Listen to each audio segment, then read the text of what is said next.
I now call on the representative of Indonesia.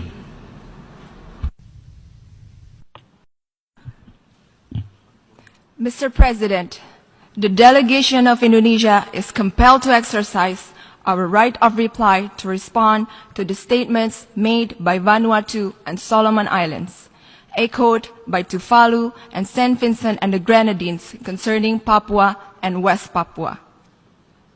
Mr. President, it is one time too many that hoax and false allegations are circulated by individuals that are economically motivated by separatist agenda of Papua and their supporters. Time and time again, the same fabricated and false accusations are thrown at us. These countries are sadly blindfolded. They fail to understand, or more precisely, refuse to understand. The provinces of Papua and West Papua have undergone massive development and progress. During the past 3 years, 4,325 kilometers roads were built, 30 new seaports, 7 new airports. 2.8 million Papuans have free basic health care. 360,000 Papuan students have free education, with the economy growing at 9.21%. All make Papua and West Papua provinces the fastest growing regions in Indonesia. Mr. President, Papua and West Papua provinces are an integral and sovereign part of Indonesia. They will always remain an integral part of Indonesia. These countries were foolishly deceived by individuals, I repeat, by individuals with separatist agenda to exploit the issue of human rights.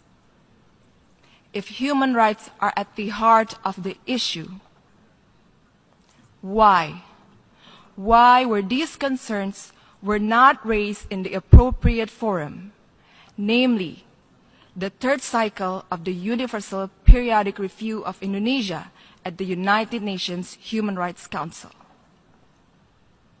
If Indonesia has anything to hide on human rights issue, in this day and age of open technology, by now everybody will know if such accusations even exist. Mr. President, Indonesia fails to understand how countries continue to support activities of separatism in other countries. Or is this a way to hide from one's own domestic problems?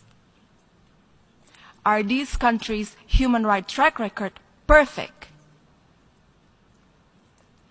Obviously, their motivation in this august body is to dismember the territorial integrity of a sovereign and independent nation. Such actions are illegal, must not be condoned, and violates the fundamental principles enshrined in the United Nations Charter. We cannot let this happen. We cannot let this continue on. Indonesia categorically rejects all accusations made by these countries and the individuals with separatist agenda operating behind them. Mr. President, I would like to conclude by quoting an old proverb in Indonesia that says, "Menepuk air di dulang, terpercik muka sendiri." Or loosely translated to, if you slap the water in a bucket, then be careful that the water will splash all over your own face. I thank you, Mr. President.